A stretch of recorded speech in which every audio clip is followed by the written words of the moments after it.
me, what do you know about the significance of that name, Alberich? Dainsleif? Ah, you've decided to join us.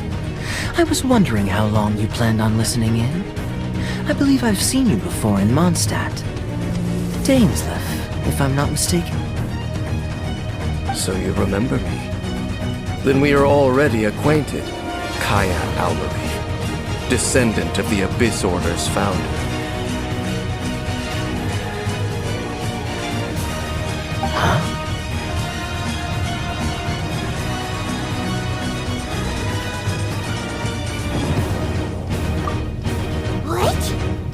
I take it that you weren't aware of this until now, Kaeya. Or you wouldn't have been so forthcoming with your surname. Oh my. That's quite a lot of baggage for a surname, isn't it? Though I must say, it does confirm an old suspicion of mine. I suppose that was why my father left me in Mondstadt after all. I'm surprised that you take me at my word without the faintest hint of skepticism. Well, perhaps what you told me just happens to answer some questions I carry in my memories. And in any case, I recognize your eyes. You're a pure-blood Conrian, aren't you?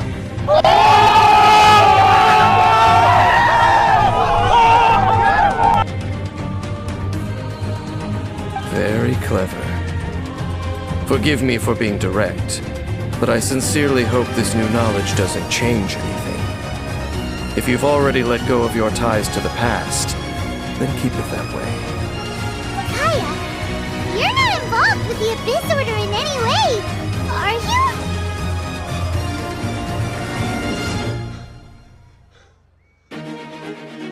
you? Hey, hold on now. This conversation has taken a rather sudden turn for the deadly serious. And I'm afraid that as someone from Mondstadt, I'm not accustomed to this sort of atmosphere. So what if I know my ancestry? Do I strike you as the type who would be bound by that kind of thing? Relax. I'll be just as delighted to hunt down the Abyss Order tomorrow as I have always been.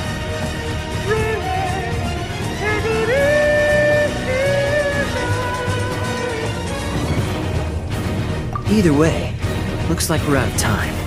I've got a spice merchant to meet in a minute, so I'll leave the three of you to carry on the conversation without me.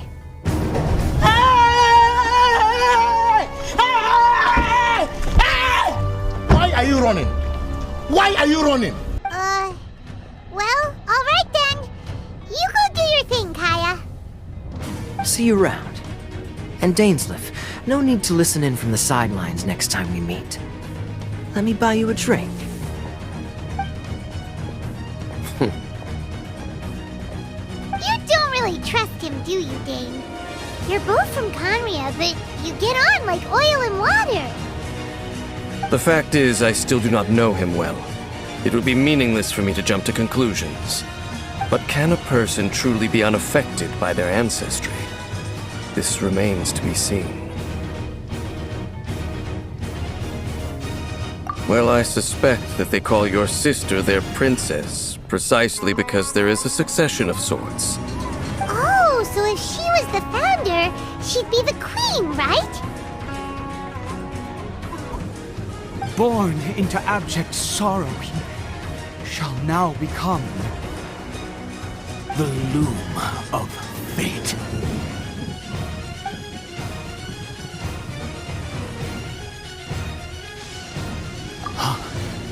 Sinister.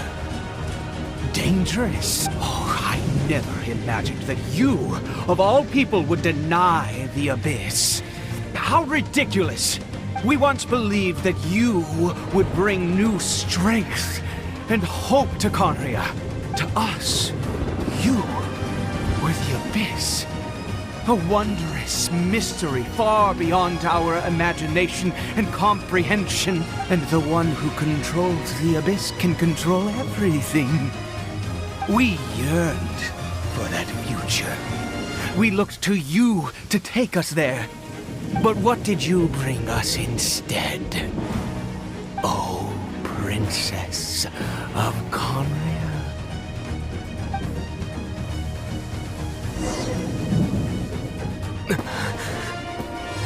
What did he just call me?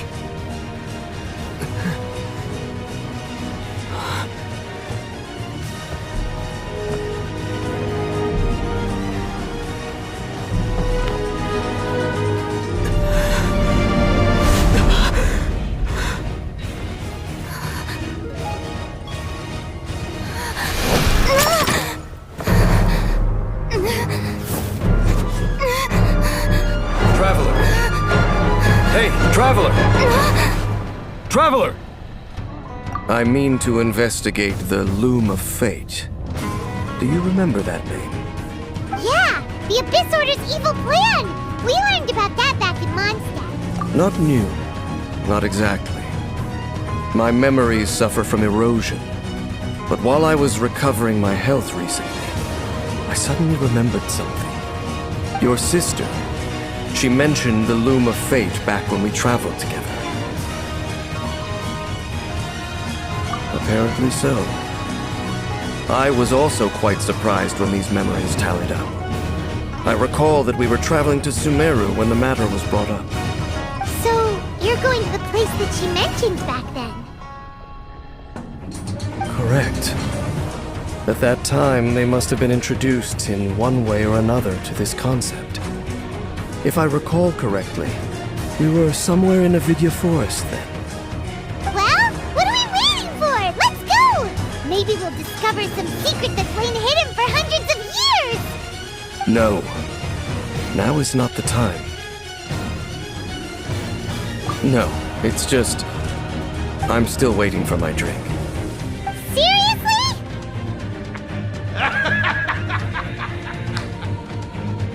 You serious?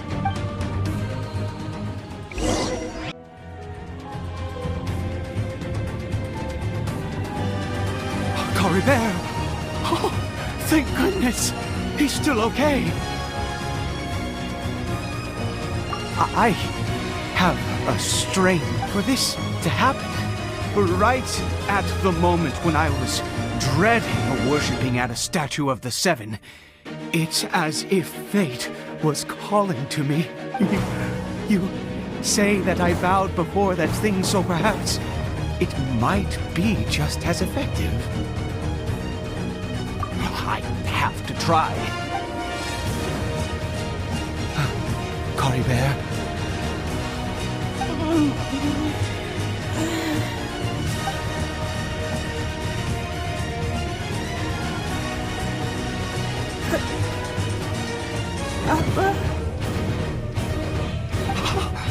Cory Bear. Oh, my goodness, it worked.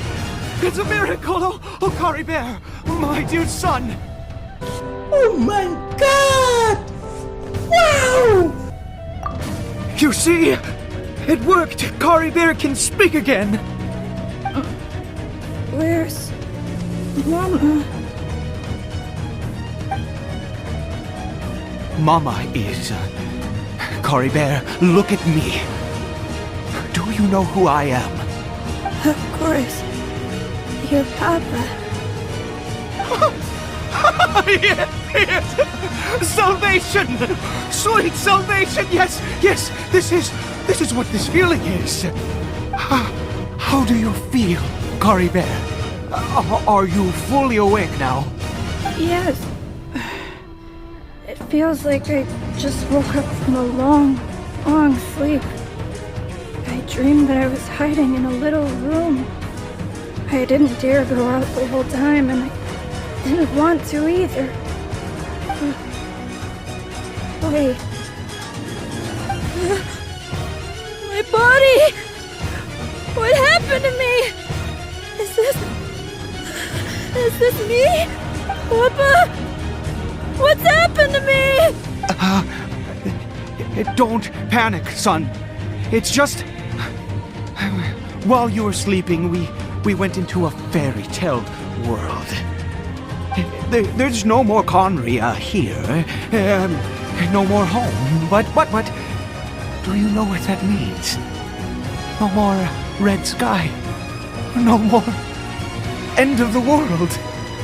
In this world, you have to be a little monster, but you get to stay with Papa forever.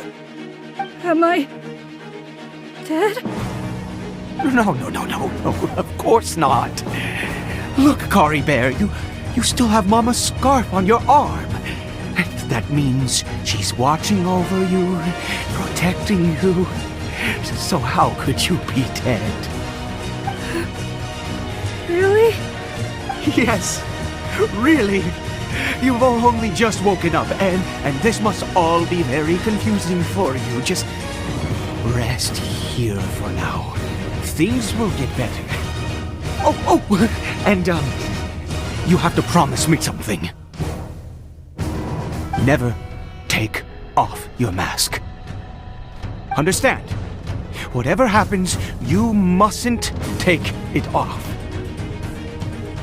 Okay, Papa. I won't. I promise.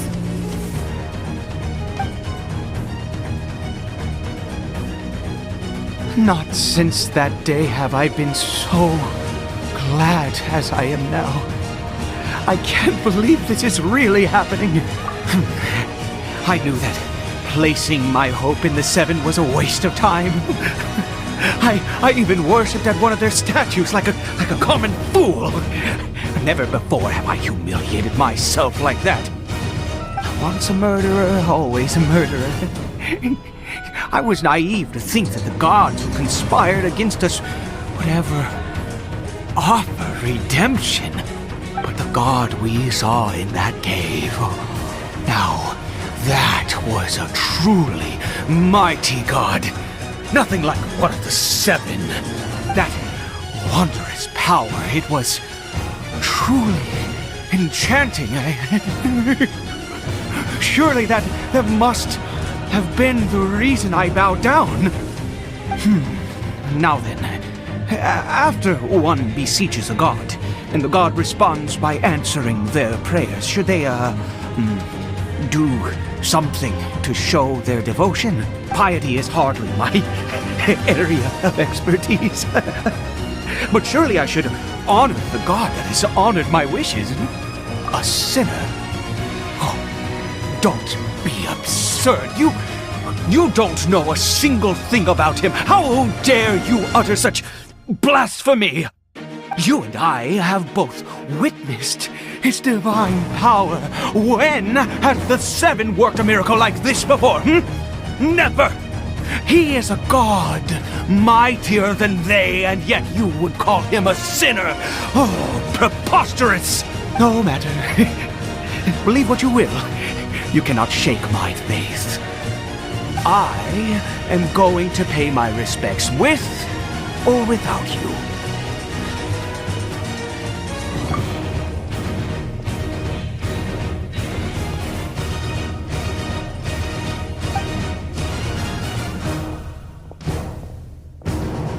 There, stop! It's me! It's Papa! Whatever you saw, it was all a trick. An illusion. I told you, we're in a fairy tale world now. Nothing here is real. Please, Caribert, come back. It's time to go back. Caribert?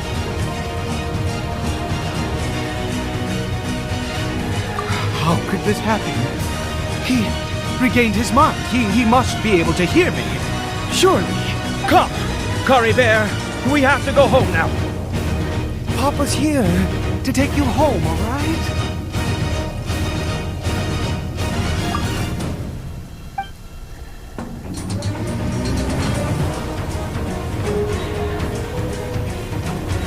Papa! Caribert, Papa, I can't take it. please, Caribert. It's my fault. I'm so sorry. If only I'd known. It's all too much. Papa!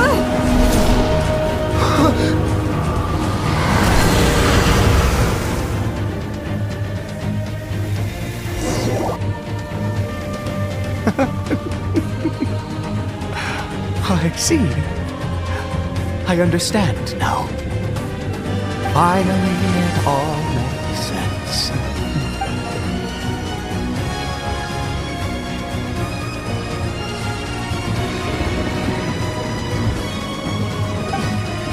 Ah, Traveler, you're awake. Finally, we can rejoice together. Wait, no. Why am I still calling you Traveler? Oh, I have known your true identity for some time now.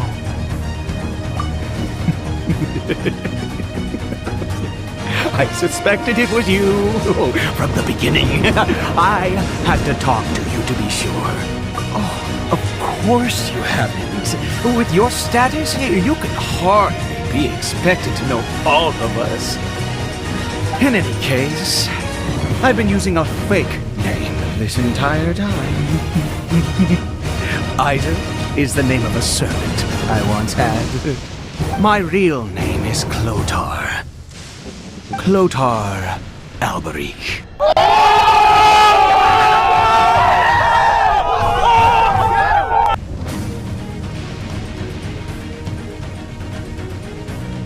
You saw it too, didn't you?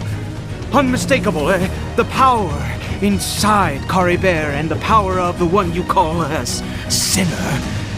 It was one and the same. I am positive now. It's the power of the abyss, isn't it? Oh, at long last, I have seen it with my own eyes. That is no business of yours. A sinner. Yes, salvation for a sinner can only come from a sinner.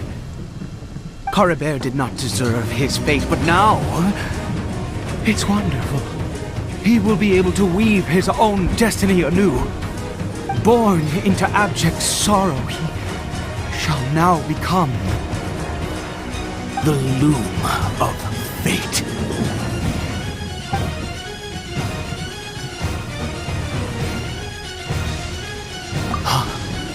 Sinister. Dangerous. Oh, I never imagined that you, of all people, would deny the abyss. How ridiculous! We once believed that you would bring new strength and hope to Kaeya. To us, you were the abyss.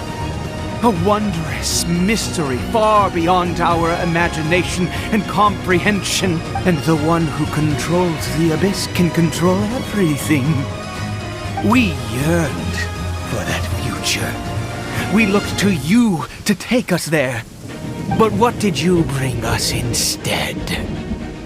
Oh, Princess of Kaeya.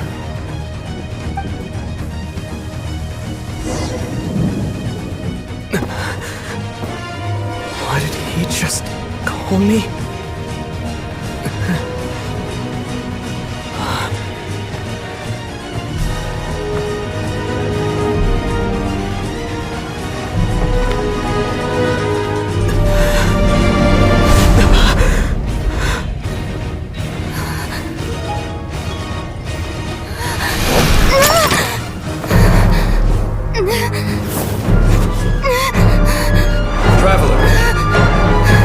Traveler! Traveler! You're awake! Oh, thank goodness you're awake! Paimon was worried sick!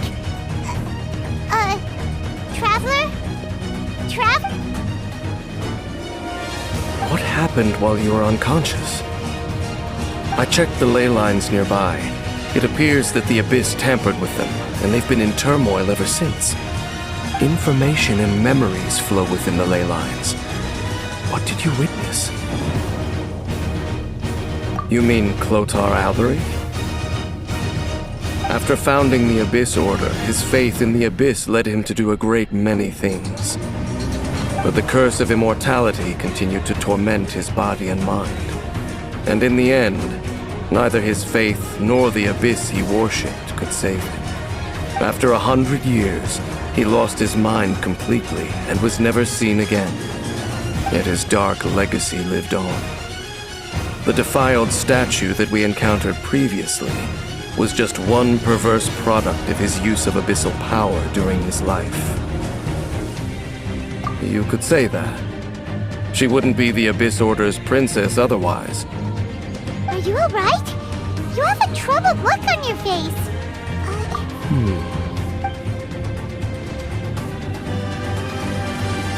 So you saw her memories from centuries ago, through your own eyes.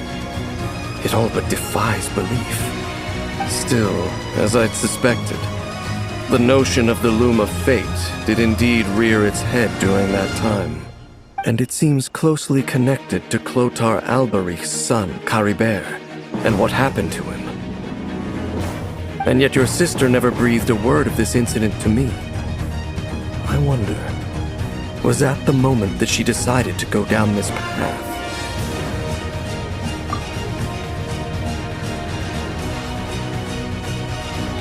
Indeed. Clearly, this series of events sparked a long period of deep contemplation. This was where it all began. What is it? The field? What does that have to do with anything? You mean here? Well, let's start digging and see. You scared the Duke out of Paimon! Did you rebury them yet? A male and female skeleton, buried together. Interestingly, the male skeleton appears to have been interred much later, and it's holding a silk scarf in its hand. But what does this mean? And how did you know that there were bodies buried here? What? That's impossible. Unless Clotar Alberich finally found a way to rid himself of the curse. This all raises far too many questions. I need time to think, and to search my memories for some missing pieces. We should part ways here. Huh? You're just gonna leave? Why? You could come with us, you know. It's better that we split up for now. I think that he might have seen you. Who's he? Yes. I have my suspicions as to his identity, but I need to confirm some other details before I can be sure. If the time is right, I will tell you when we next meet. But what do you mean that he saw the Traveler? How is that possible?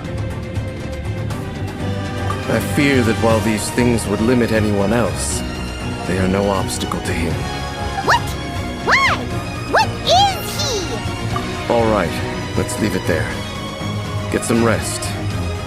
Goodbye. There goes Dane. And just like that, it's back to being the two of us again, huh? What is it?